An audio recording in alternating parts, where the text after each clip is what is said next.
यह गांव में कोई चमार के न बसल जाए ताहि द्वारे कि चमरवा सबके बसा दिए हो तो हमरा के सब पर चढ़ जाए बुझाइए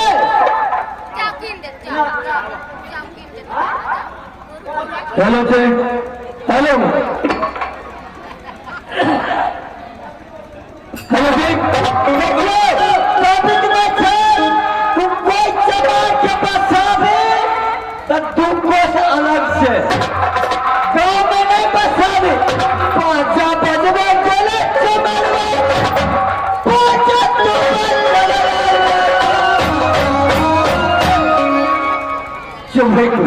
चुभेकुरा राजा महारावा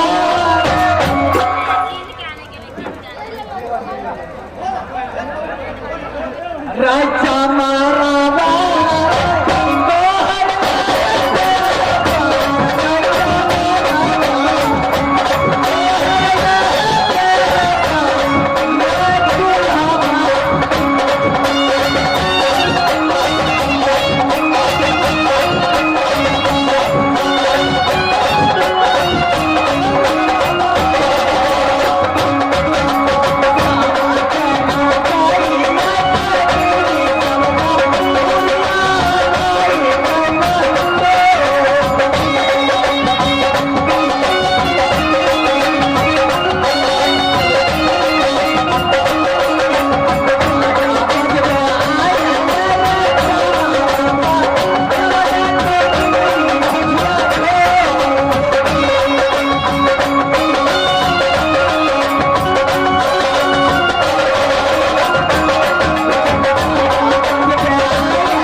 बाबा दीनानाथ हम उदयपुर नगर से आऊं मैंने कहा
और मेरी मिले थी कि हमारा लायक ऐसी नहीं। सबसे पहले अहिराज में जे तलवारी है, जे सेनापति है, जे नौकर है, ओकरा से पहले अहिराज में देखी रहती कोई सिपाही बन गए। आखिर ककरा से बात करो हम मास्टर साहब? मुंशी पे डरता जुलूम करे, मुंशी पे डरता जुलूम करे, फसुर फसुर बन आए जबोगी हमारा, जबोगी हमारा, जबोरा संग,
अरे तू छिया के?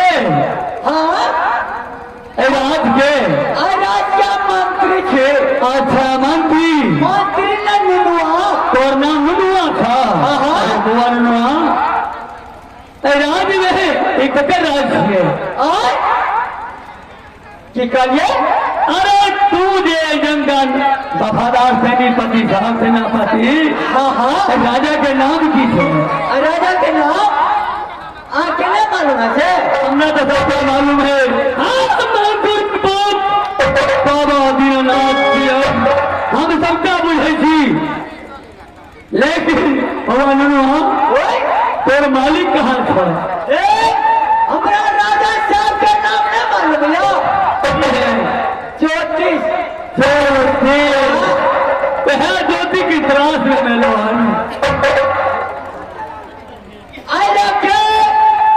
कि ज्योति धर्मराज के हम नुनुआ मंत्री थे। तू ज्योति धर्मराज के नुनुआ मंत्री था? हाँ दीननाथ जी।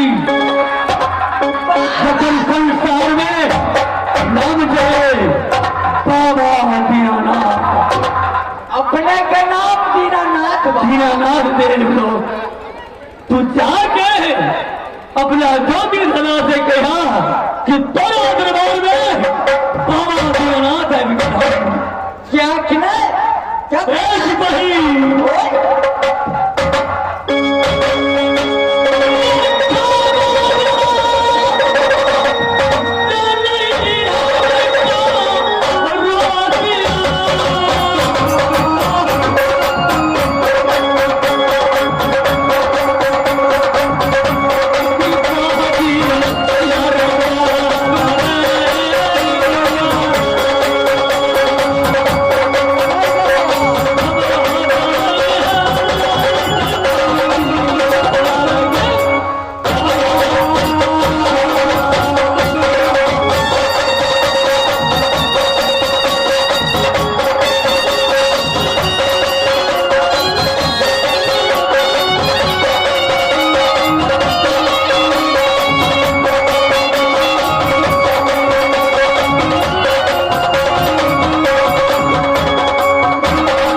बोले तुम जाके कैसे अपने मालिक से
कि बाबा दिन आप हमें सुगर पर खड़ा है ठीक है बात की